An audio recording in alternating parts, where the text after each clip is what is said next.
नमस्कार साथियों, आपने कई बार देखा होगा कि ट्रकों के पीछे शेरो शायरी के साथ दो शब्द लिखे जरूर देखे होंगे। वो हैं ओके टाटा। यह वो शब्द हैं जो ट्रक पर नेम प्लेट के नंबर से भी बड़े अक्षरों में लिखे हुए नजर आते हैं। अधिकतर लोग ऐसे होंगे जो इसका मतलब नहीं जानते होंगे। कुछ कहते हैं कि ये दो शब्द ट्रक की पहचान को बताते हैं। कई लोग ऐसा कहते हैं कि इसका कनेक्शन रतन टाटा से है। हालांकि यह बात भी सही ही है कि इसका कनेक्शन टाटा से है, लेकिन इसकी शुरुआत टाटा से शुरू नहीं हुई। असलियत यह है कि ट्रकों के पीछे ओके लिखने की परंपरा विश्व युद्ध के समय ब्रिटिश सेना ने शुरू की थी। उस समय ट्रक किरोसिन पर चलते थे और टक्कर होने पर उनमें आग लगने का खतरा ज्यादा होता था। इसलिए पीछे से आने वाले वाहनों को सचेत करने के लिए ओके यानी कि ऑन किरोसिन लिखा जाता था, जो धीरे धीरे प्रचलित होकर ओके ऑन प्लीज में बदल गया। ओके टाटा उन्हीं ट्रकों पर लिखा होता है जिनका निर्माण टाटा ग्रुप करता है। दूसरी बात, वाहन पर अगर ओके टाटा लिखा है तो इसका मतलब है कि उसकी टेस्टिंग हो चुकी है और वो बेहतर हालात में है। इसका इस्तेमाल इसलिए भी किया जाता है क्योंकि यह बताता है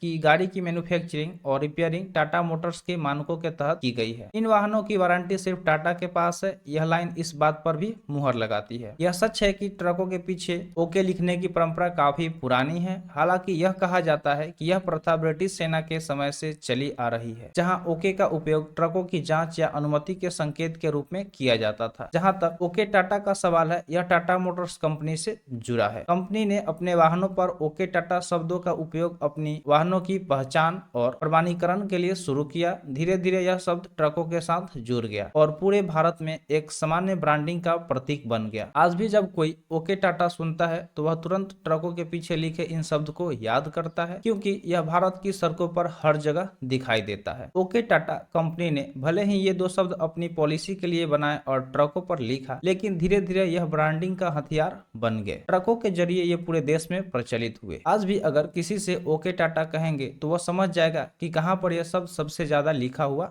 देखा जाता है। ट्रकों को बनाने वाली टाटा मोटर्स आज देश की टॉप ऑटोमोबाइल्स कंपनी है। इसकी शुरुआत 1954 ईस्वी में टाटा इंजीनियरिंग एवं लोकोमोटिव कंपनी टेल्को के रूप में शुरू हुई थी। बाद में इसका नाम बदला और इसे टाटा मोटर्स कर दिया गया और दौर में यह कंपनी ट्रेन के इंजन बनाने का काम करती थी। तब द्वितीय विश्व युद्ध चल रहा था और टाटा ने भारतीय सेना को टैंक दिया, जिसे टाटा नगर टैंक के नाम से जाना गया। इस टैंक ने दुश्मनों के छक्के छुड़ाए। कुछ समय बाद टाटा ने ऑटोमोबाइल इंडस्ट्री में कदम रखा, मर्सिडीज बेंज के साथ भागीदारी की और 1954 में कमर्शियल वाहन लॉन्च किए। 1991 में कंपनी ने पैसेंजर व्हीकल के क्षेत्र में कदम रखते हुए वाहन और स्वदेशी गाड़ी टाटा सियरा लॉन्च की। इस तरह एक के बाद एक वाहन लॉन्च करके टाटा ने इतिहास रचा और देश की टॉप ऑटोमोबाइल कंपनी बन गई। इसके बाद कंपनी ने टाटा उतारा गया, टाटा स्टेट और टाटा सुमो को भारतीय बाजार में उतारा गया। टाटा सुमो ने भारतीयों के बीच खास जगह बनाई। इसके बाद भारतीय बाजार में टाटा इंडिका छा गई। टाटा की इस पहली फैमिली कार को 1998 में लॉन्च किया गया, जिसने बिक्री में भी रिकॉर्ड बनाए थे। टाटा ग्रुप को ऊंचाइयों पर पहुंचाने वाले रतन टाटा आज हमारे बीच नहीं है